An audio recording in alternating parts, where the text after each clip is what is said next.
Hey y'all, ETX Thermal Hunter coming at y'all today to talk about the Pulsar Talion XQ38.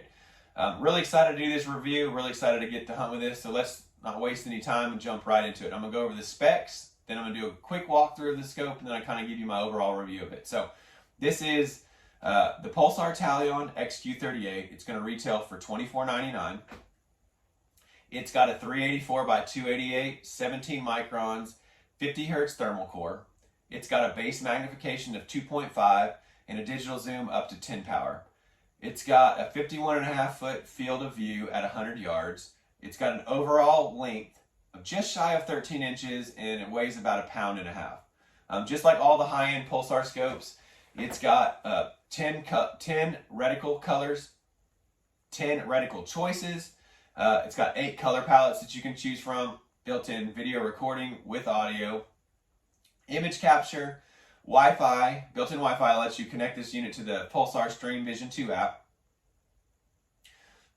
Picture-in-picture standby mode, pixel defect repair, 5 zeroing profiles that allow 10 zero distances for each one. So essentially it allows you to sight this in on different rifle configurations and different setups. So I think that's a big plus.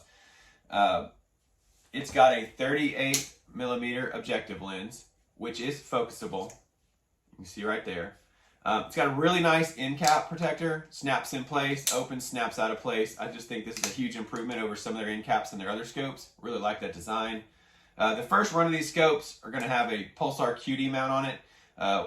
Second and later runs is going to have just a standard Pulsar mount on it. It's got your button configuration up here, so you've got your menu button, your record button, and your zoom button. And then this right here, this little scrollable adjustable turret, this is what's going to scroll through your menu options, as well as when you're in the zoom menu, it'll allow you to fine tune your zoom very, very carefully. You can see right here, there's a lever in this door. This is where the APS-5 Pulsar battery is housed. It's going to have a USB-C charging port and data port right here. And it's got an adjustable, focusable viewfinder dial right here. So that's kind of the walk around. Those are kind of the specs. Let's kind of jump into what I really, really liked about this scope. First of all, I really like the smaller form factor. I like that it's a little smaller, about 3 inches smaller than the Thermion, and a little bit lighter. So it's more compact. I think it's going to make it really nice to sit on top of bolt guns as well as AR platforms. I ran it on a bolt gun. You can see the bolt gun hanging in the back. It's a boring rifle as a gamer and 223 Wild, and this thing on that was a coyote killer. I loved hunting with it. I smashed a bunch of coyotes with it. Worked great for that. I've also had it on my 300 Hammer AR and shot a few pigs with it. Really, really fit well on that. Was really lightweight, didn't add a lot of weight to my rifle configuration. So I really like this setup for bolt guns and ARs. Thought that was it really, really worked well for both those applications. I like this QD mount. I like being able to move it because paired with the freedom of a bunch of different zeroing profiles, I was able to sight it on a bunch of different rifles, and with that QD mount, move it back and forth really quickly. It has Pulsar standard one-shot zeroing process, which makes zeroing the scope really efficient. You don't waste a lot of ammo, makes it really quick. So like that as well. It's got a detection range that Pulsar says at 1,475 yards. I wouldn't disagree with that. As far as ID range, I say this is a 350 to 400 yard ID range. Yes, you can ID farther. I just say from the average person consistently, you can tell a pig, a deer, a cow, a coyote, 300 or 400 yards, not a problem. So it's also got a 2.5 power base magnification. So, you're kind of in the sweet spot between a 2 power scope and a 3 power scope. So if you're a hunter that wants to hunt pigs up close and maybe hunt coyotes a little bit farther away and have kind of a good all-around base magnification, I think 2.5 is perfect for that. I use a Pulsar Helion 2 XP50 Pro. It's got a 2.5 power magnification. I can go from that monocular to this. It's the same magnification. I really enjoy the 2.5 power magnification. The battery life on the APS-7 or APS-5, it's a 7-hour battery life. I use this scope many, many nights in a row on one single charge.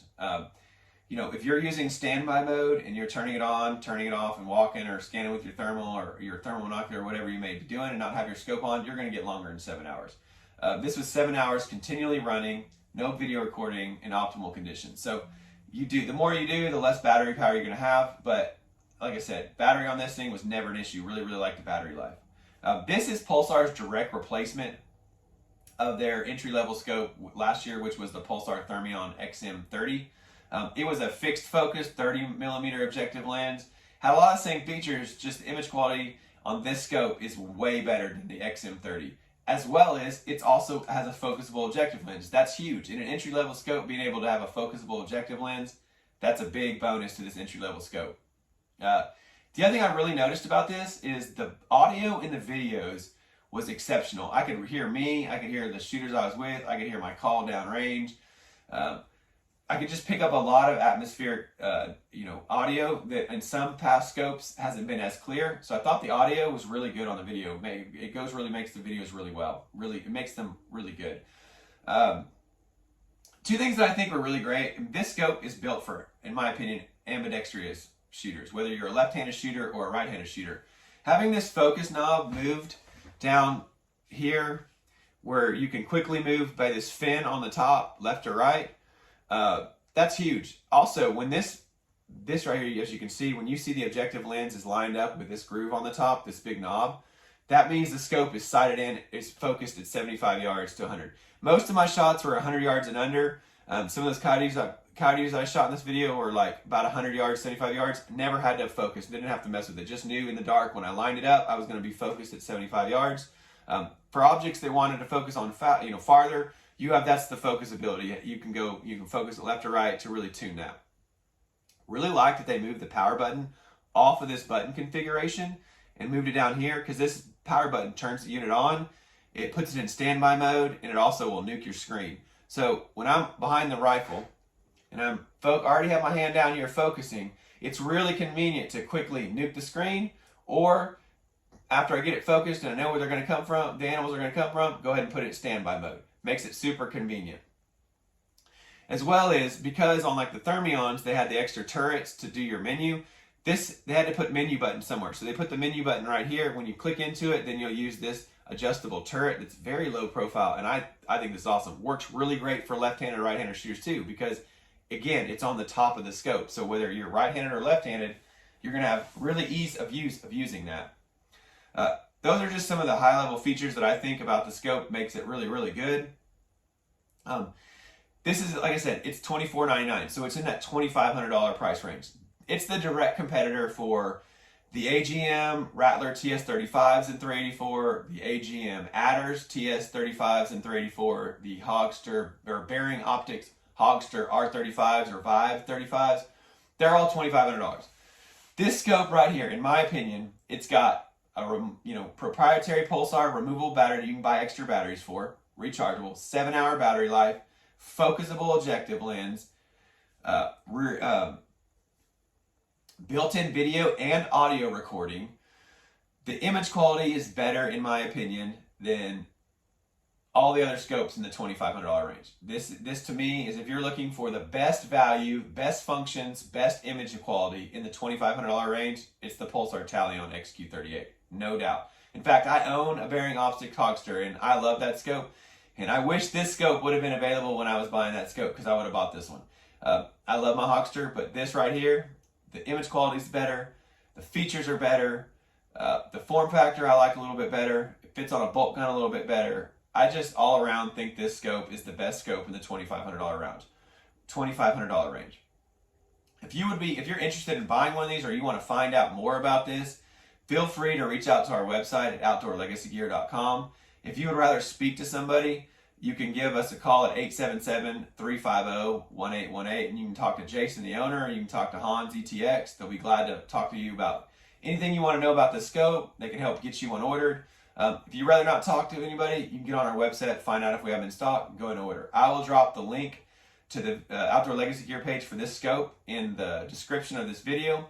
If there's something in this video that I didn't cover that you would want to hear more about, drop a comment in this video. I'll be glad to answer it. Thank you for watching this video. Please go out to Instagram and check out my Instagram page at ETX Thermal Hunter. Lots of video content, lots of content with this scope and other scopes. Stay around my YouTube channel, see all my other videos. Please like and subscribe to my channel. like and subscribe to my videos. Really hope these are useful for y'all. You know, I do these so that, you know, when I'm going to look for a scope, I like to go to YouTube and look around and see what is out there, look at the image quality. Hopefully this video answered some of your questions, gave you some more information about the scope. Thank you for watching. Thank you for spending time. Please stay safe in the field, and God bless.